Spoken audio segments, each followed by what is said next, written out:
5 राज्यों में चुनाव संपन्न होने के बाद अब बारी यूपी की है। यूपी के आगरा जिले की बात मानी जाए तो सबसे ज्यादा हलचल तो इस समय फतेहाबाद सीट पर दिखाई दे रही है, क्योंकि इस बार यहां से रूपाली दीक्षित एक बार फिर चुनावी मैदान में आ सकती हैं। उनके चुनावी मैदान में आते ही समीकरण एक बार फिर बदलने को तैयार है, यानी राजनीतिक हलचल तो होगी, राजनीतिक समीकरण भी बदलेंगे।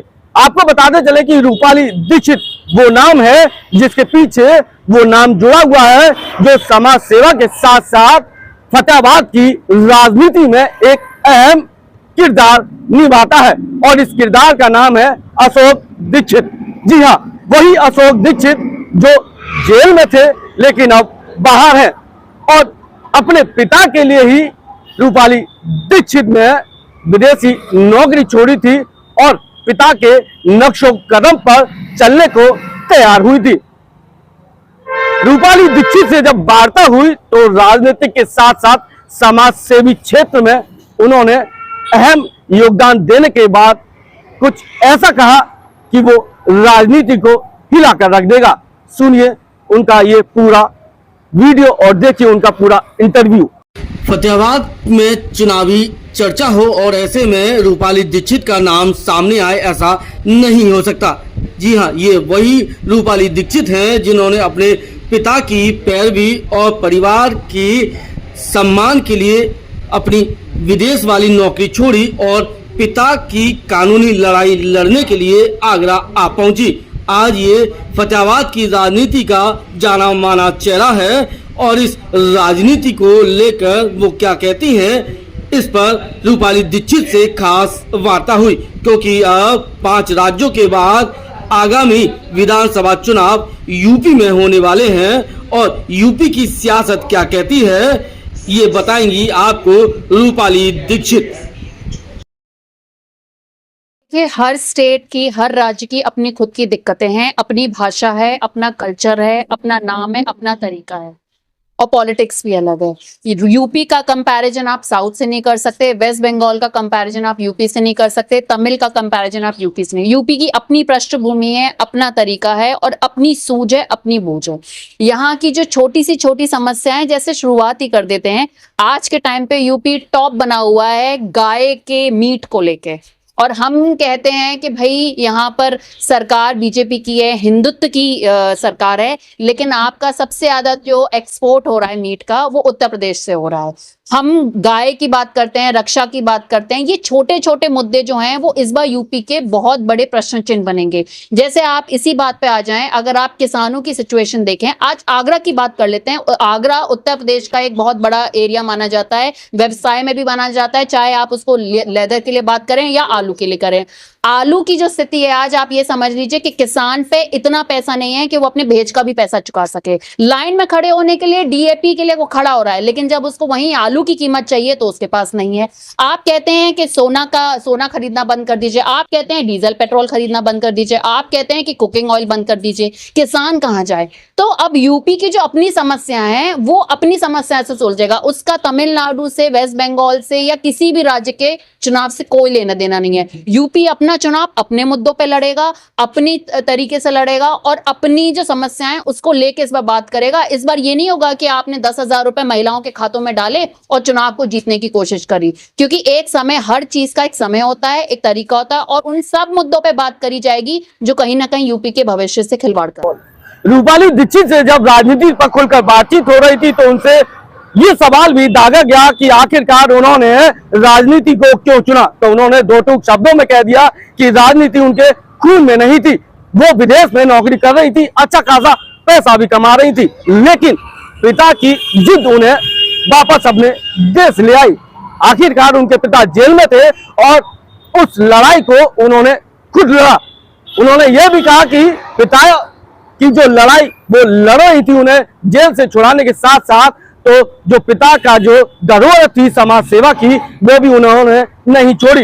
वो लगातार समतावाद क्षेत्र में लोगों से मिलती रही, वहां के स्कूलों की दिशा देखी, युवाओं से बातचीत की, तो फतेहाबाद विधानसभा का दर्द भी उन्हें समझ में आया और उन्होंने तय कर लिया कि जब पिता की विरासत यानी राजनीति उन्हें विरासत में मिल रही है तो वो क्यों पीछे रहेंगी। मैं अपना आगरा का जो आगरा में आई, मैंने अपना जो पैकेज छोड़ा, मैंने कोई राजनीति के लिए नहीं छोड़ा। वो मैंने अपने पिता के लिए अपना त्याग दिया। वो त्याग सिर्फ मेरे पिताजी के लिए था। किस्मत ऐसी थी मेरी कि पिताजी के लिए त्याग देते हुए मुझे समाज साथ में मिल गया। बस आप ये समझ लीजिए एक पैराशूटर लैंगडन थी उसी टाइमिंग पे कि जब मैं पिताजी की पैरोकारी कर रही थी, उनके लीगल पैरोकारी कर रही थी, उनके मुकदमों को देख रही थी। उसी टाइम पे ऐसा हुआ कि जब मैं व्यवसाय के लिए शमशाबाद जाती थी, कोल्ड पे जाती थी, लोगों के बीच में जैसे एक आध गमी में जाती थी, तब मुझे अंदेशा हुआ कि यहाँ पर जिस फतेहाबाद की बात हो रही है वो अंधेरे में है, वो जातिवाद में ही फंसा हुआ है। यहाँ अगर किसी से ये पूछ लो कि भाई स्कूल की क्या व्यवस्था है, तो लोग बहुत आसानी से कहते थे बहन जी जैसी चुनाव आएगा वोट के लिए तैयारी हो जाएगी, डेंटिंग पेंटिंग स्कूल की हो जाएगी, बच्चों का कोई नामो निशान नहीं है। ये छोटी छोटी बातें जब मुझे चुभने लगी तब मैंने डिसाइड किया कि अगर मुझे पिताजी का पहले से ही धरोहर मिल रही है, बना हुआ फील्ड मिल रहा है, तो क्यों ना इसमें आप आके राजनीति की जाए। रूपाली दीक्षित से जब खुलकर राजनीति पे बात हो रही थी तो बात बाहुबली पर आकर टिक गई। रूपाली दीक्षित ने खुले दम से ये कहा कि हम तो दबंग हैं और दबंग हो भी क्यों ना, हमें तो आम लोग की सेवा करनी है और सेवा करते में अपनी दबंगई दिखानी है, तो हम पीछे नहीं हटेंगे। आखिरकार गरीब और आम व्यक्ति का सहारा कौन बनेगा?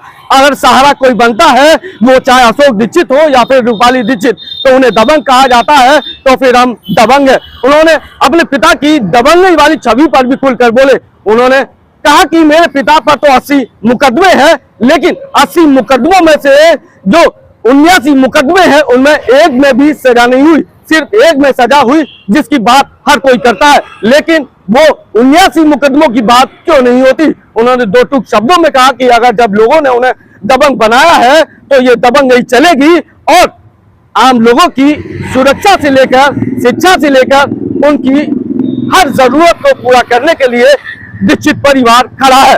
आगरा आकर रूपाली दीक्षित अपने पिता की कानूनी लड़ाई और उन्हें जेल से रिहा कराने के लिए हर संभव लड़ाई लड़ने लगी और इस दौरान उनके पिता की छवि वाला टैग भी उन पर लग गया, यानी दबंगई वाला टैग। और इस दबंगई वाले टैग को भी उन्होंने स्वीकार किया। उन्होंने कहा कि गरीब की अगर रक्षा करनी है और उस रक्षा के लिए परिवार को दबंगई का टैग मिला है तो वह उस दबंगई के टैग के साथ ही काम करेंगी। देखिए मैं आपको बहुत साफ साफ बता देती हूँ, जब पिताजी के ऊपर किसी भी तरीके का इल्जाम लगता है तो बाहुबली की इमेज का लगता है, दबंगई की इमेज का लगता है। मेरे पिताजी पे 80 मुकदमे, मैं इस बात को मानती हूँ, लेकिन कितने उस 80 मुकदमे में पिताजी को सजा हुई ये किसी ने पूछा? एक मुकदमे में सजा होने के बाद उससे पहले जो 79 मुकदमे हैं उनमें से कितने मुकदमे में उन्हें सजा हुई है? सब में वो बाइज्जत बरी हैं। और अगर आप दबंगई की इमेज कर रहे हैं, बाहुबली की इमेज कर रहे हैं, तो हम हैं, क्या बुरा है? अगर आप गरीबों को प्रताड़ित करोगे, उनके साथ मारपीट करोगे, कोई उनकी सुनवाई नहीं करेगा, हम है दबंग। देखिए यूपी में आपको अगर रहना है तो आप पढ़ा लिखा तो भूल जाइए। यूपी को चाहिए ही नहीं पढ़े लिखे, यूपी को चाहिए दबंग, पावरफुल, गाड़ियां, घोड़ा, भौकाल, रील्स बनाने वाले मासूम शर्मा के गाने। इसी मानसिकता को वो नेतागिरी समझते हैं। और मैं जिस मानसिकता से आई थी कि पढ़ा लिखा शिक्षक, उन जमीन पे जो हमें नीतियों की जरूरत है उनको धरा पे लेने के लिए, तब मुझे समझ में आया कि वो तो बात की बात है, पहले आपको लोगों को संरक्षण देना पड़ेगा। आप ये समझ लीजिए कि मैं 1:30 बजे अगर किसी थाने में गई थी, तब मैं ना विधायक थी, मैं कुछ नहीं थी। यही अशोक दीक्षित की इमेज थी जिसने मुझे उस थाने पे जाने की हिम्मत दी और अपने लोगों को बचाने की, और मैंने वो FIR भी कराई और मुकदमा भी लिखा गया। तो आप बताइए क्या करूं अपने पढ़े लिखे होने का और क्या करूं अपने बाहुबली होने का? आप किस तरीके की जनसेवा में चॉइस रखती हैं? देखिए मेरा सिर्फ ओनली गोल फॉर फतेहाबाद है पढ़ाई, मुझे सिर्फ शिक्षा से मतलब है। उसकी वजह मैं आपको बताती हूँ। आप बच्चों से शिकायत करें, आप बड़ों से शिकायत करें, आप सरकार से शिकायत करें, शुरुआत आपको अपने घर से करनी पड़ेगी। आपको नौकरी चाहिए, लेकिन आप नौकरी कैसी चाहते हैं जिसमें आपको 20-25 हजार रुपए मिले? कहां से मिलेंगे 20-25 हजार रुपए जब आपकी बेसिक प्राइवेट जो एजुकेशन है वो पूरी नहीं है? आप BSc की डिग्री 20-20 हजार रुपए में खरीद रहे हैं, आप B.Ed की डिग्री खरीद रहे हैं 20-20 हजार रुपए, आप कागज खरीद रहे हैं, लेकिन आपकी खुद की जो बुद्धि और आपका जो विवेक है वो जीरो है। और आप चाहते हैं कि 20-25-30 हजार रुपए में आपको नौकरी मिले, आप कहां से नौकरी करेंगे? रूपाली दीक्षित ने दो टूक शब्दों में कहा कि वो राजनीति में इस वजह से आई हैं ताकि उन्हें फतेहाबाद की राजनीति भी बदलनी है। यहाँ का बच्चा अभी शिक्षित नहीं है, युवा शिक्षित नहीं है, और जिन लोगों के पास वो डिग्रियां हैं वो केवल पैसों के दम पर खरीदी गई हैं। आखिरकार पैसों के दम पर ली गई डिग्री से 25 से 30 हजार रुपए की नौकरी कैसे मिल सकती है। उन्होंने कहा कि मुझे यहाँ के हर बच्चे को इतना सक्षम बनाना है कि वो राजनीति करने वाले हर व्यक्ति से पूछे कि मेरा काम क्यों नहीं हुआ। जैसे साउथ में अक्सर देखने को मिलता है, क्षेत्रीय लोग अपना प्रस्ताव बनाकर जनप्रतिनिधियों को सौंपते हैं, जिस पर खुलकर चर्चा भी होती है। जब उनसे पूछा गया कि 2027 आने वाला है, आप चुनाव किससे लड़ेंगी, तो उन्होंने एक बार फिर बीजेपी पे निशाना साध दिया। उन्होंने कहा कि 2017 में वो अपने पिता के लिए वापस आई थी, विरासत में राजनीति मिली तो उन्होंने राजनीति करना शुरू कर दिया, लेकिन बीजेपी ने 2017 में उन्हें धोखा दिया, 2019 में धोखा दिया, लेकिन सपा ने यानी अखिलेश यादव ने 2022 में उनका हाथ थामा, जिसके बाद वो 2022 में चुनाव लड़ी। उन्होंने दो टूक शब्दों में कहा कि 2027 में भी वो समाजवादी पार्टी से चुनाव लड़ेंगी। अगर अखिलेश यादव ने उन्हें टिकट दिया तो दमखम के साथ चुनाव लड़ाया जाएगा और ये लड़ाई सीधी बीजेपी के प्रत्याशी से होगी। मैं इस तरीके का फतेहाबाद देखना चाहती हूँ जो खुद पे निर्भर हो, किसी विधायक पे निर्भर ना हो, किसी प्रधान पे निर्भर ना हो। अगर उसे आज आरटीआई डालनी है तो वो बिना किसी इस टेंशन के बह के कि मैं आरटीआई डाल रहा हूँ, मेरे प्रधान ने काम नहीं किया है, उसकी शिकायत करने में उसको इस चीज़ का डर ना हो कि कल को अगर मैंने प्रधान के खिलाफ शिकायत करी, अगर मैंने कल विधायक के खिलाफ शिकायत करी तो वही लोग मेरे को परेशान करें। अगर आपने सेल्फ डिपेंडेंस नहीं करी, जैसे आप साउथ में जाइए, साउथ में लोग अपनी खुद के एरिया का खुद डिपेंडेंसी करते हैं। वो किसी भी मेयर पे, किसी भी पार्षद पे, किसी भी प्रधानी पे, किसी भी विधायक पे वो डिपेंडेंट नहीं है। वो सीधे अपना एक प्रपोजल बनाते हैं, देते हैं और पैसा पास होता है। सेल्फ डिपेंडेंट होना बहुत जरूरी है। और सेल्फ डिपेंडेंट कैसे होंगे? जब आपकी खुद की सोचने की क्षमता होगी, आपकी शिक्षा। अपना राजनीतिक सफर शुरू करने के साथ साथ विधानसभा चुनाव लड़ने के लिए उन्होंने समाजवादी पार्टी के मुखिया अखिलेश यादव को मात्र 3 मिनट में प्रभावित किया और सपा से चुनाव भी लड़ी। इस बार भी 2027 में उन्होंने कहा कि अगर अखिलेश यादव ने भरोसा जताया तो वह समाजवादी पार्टी से चुनाव लड़ोगी। समाजवादी पार्टी से मैं चुनाव लड़ूंगी। अखिलेश यादव जी ने मेरे को तब भरोसा दिया था 2022 में, जब बीजेपी ने मुझे 2017 में धोखा दिया, 2019 में धोखा दिया, 2020 में धोखा दिया।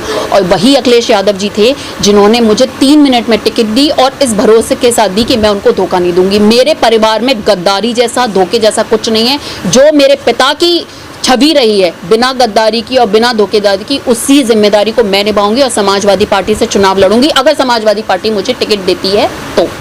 फिलहाल कुछ भी हो, लेकिन जिस बेबाकी के साथ रूपाली दीक्षित ने अपने राजनीतिक कैरियर के साथ साथ समाज सेवी कार्यों के साथ साथ अपने ऊपर जो छवि दबंगई को अपनाया है, उससे साफ है कि रूपाली दीक्षित रुकने वाली नहीं है। अगर आपको ये इंटरव्यू अच्छा लगे तो हमारे इस वीडियो को शेयर और कमेंट्स जरूर कीजिए, ताकि रूपाली दीक्षित का ये इंटरव्यू फतेहाबाद के हर उस व्यक्ति तक पहुंचे जो उन्हें चाहते हैं और विधायक के रूप में उन्हें देखना चाहते हैं। अपने साथी प्रदीप के साथ सत्येंद्र कुशवाहा, आगरा।